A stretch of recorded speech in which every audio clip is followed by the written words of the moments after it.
नमस्कार। स्वागत करता हूं आप सभी का अपने इस प्रोफाइल इस चैनल पर। दर्शकों, आज के इस वीडियो में हम बात करने वाले हैं व्यापार के लिए समृद्धकारी या उन्नतकारी उपाय। ऐसे उपाय जो निश्चित रूप से श्रद्धा भक्ति के साथ करने से आपके लिए लाभदायी हैं। दर्शकों, अगर आप अपने व्यापार अपने कार्य क्षेत्र में तन मन धन से समर्पित होने के बाद भी सफलता नहीं प्राप्त कर रहे हैं, अगर आपका व्यापार नहीं चल रहा है, दुकान नहीं चल रही है, तो मुझे लगता है कि ये उपाय आपको आजमा लेने चाहिए। निश्चित ही इससे लाभ होगा, इसमें कोई संदेह नहीं है। दर्शकों, ये उपाय भी ऐसे हैं जो बहुत साधारण हैं, बहुत सरल हैं। ना तो ये आपका बहुत कोई पैसा खर्चा कराने वाले हैं, ना ही कोई समय नष्ट कराने वाले हैं। ऐसे मुझे लगता है कि अगर आप ये उपाय अपनाते हैं तो निश्चित रूप से लाभ होगा, इसमें कोई संदेह नहीं है। दर्शकों, यद्यपि ये कर्म का युग है, कर्म के इस युग में बिना कर्म के बिना परिश्रम के कुछ भी मिलने वाला नहीं है, किंतु अगर परिश्रम करने के बाद भी अगर आपको सफलता नहीं मिलती, तब तो आपको ये उपाय आजमाने ही चाहिए हर हाल में। दर्शकों, अगर आपकी श्रद्धा आपकी निष्ठा भारतीय संस्कृति में है, आप उस पर विश्वास करते हैं, तो फिर ये उपाय आपके लिए हर प्रकार से कारगर होंगे।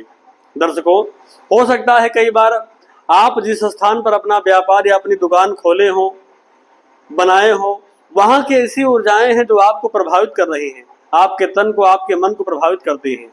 कई बार ये ऊर्जाएं आपके व्यापार को वृद्धि की ओर भी नहीं ले जाने देती। ऐसे में खूब परिश्रम करने के बाद भी अगर आपका व्यापार कार्य नहीं चल रहा है, तो फिर ये उपाय आपके लिए कारगर हैं, इसमें कोई संदेह नहीं। कई बार इनको आजमाया भी गया है और लाभ दे भी पाया गया है। दर्शकों, सबसे पहला उपाय क्या है? सबसे पहला उपाय तो यही है कि आप अपने कार्य क्षेत्र को पूर्ण रूप से समर्पित हो जाइए। अपने कार्य के लिए, अपने व्यापार या अपनी दुकान पर पूर्ण रूप से समर्पित होकर के कार्य करिए। देखिए कि कहाँ पर क्या कमी है, उस कमी को दूर करने का प्रयास करिए और उसके पश्चात इन छोटे छोटे जुत्से या फिर उपायों को अपनाइए। पहला उपाय क्या है? मंगलवार के दिन आपको एक कार्य करना है। बाजार से आप रोली खरीद लाइए। रोली आप समझ रहे हैं, पूजन कार्य में इसका उपयोग किया जाता है। इसको खरीद लाइए और थोड़ा सा कपूर के ऊपर इसको रख करके जला दीजिए। जब ये भस्म बन जाए, इस भस्म को लाल कपड़े में छोटा सा बांध करके फिर मौली अर्थात कलावा से लपेट करके इसको अपने दुकान में रख लीजिए। जहाँ पर आप अपना धन आदि रखते हैं वहाँ रख सकते हैं, या फिर पूजन स्थल पर रख लीजिए। ये पहला उपाय है। ये भी कई बार सकारात्मक परिणाम देने वाला रहा है।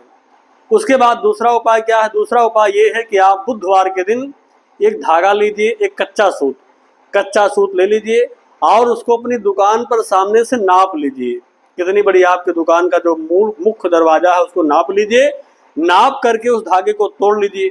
इसके पश्चात उसमें केसर लगा दीजिए। केसर से उसको रंग दीजिए, अर्थात केसर का टीका कर दीजिए पूरे धागे पर और बुधवार के दिन इस धागे को भी बांध दीजिए दुकान पर सामने से। ये दूसरा उपाय है। तीसरा उपाय क्या है?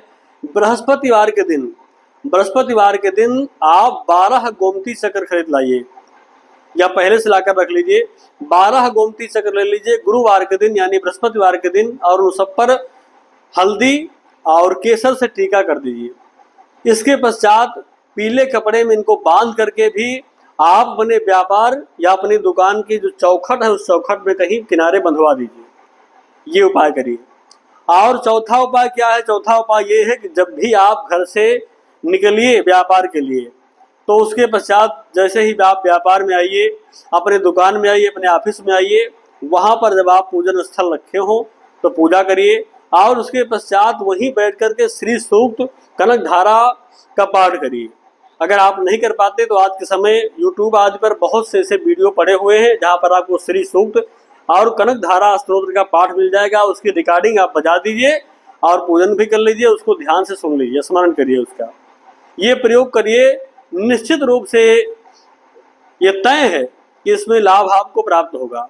आपकी भक्ति, आपकी श्रद्धा, आपका विश्वास, इन पर निष्ठा एकदम पूर्ण रूप से समर्पित होनी चाहिए और साथ ही साथ अपने कर्म को, अपने मन को, तन मन धन सब कुछ उसी दुकान या उसी व्यापार पर समर्पित करिए। निश्चित रूप से आपको लाभ मिलेगा, इसमें कोई संदेह नहीं। दर्शकों, आज के इस कर्म के युग में कर्म जहाँ प्रधान है, कर्म तो करना ही है, लेकिन कई बार कर्म करने के बाद भी सफलता प्राप्त नहीं होती, तो मुझे लगता है कि इन उपायों को अपनाना चाहिए। इससे भी लाभ कई लोगों को लाभ प्राप्त होते हुए देखा गया है दर्शकों। क्योंकि यहाँ पर प्रत्येक व्यक्ति अपने अपने भाग्य, अपने अपने प्रारब्ध को लेकर के जन्म लेता है। इसलिए सभी वस्तुओं का, सभी स्थान का अपना अपना एक महत्व है। हर वस्तु या हर स्थान सबके लिए सकारात्मक परिणाम देने वाली नहीं होती है।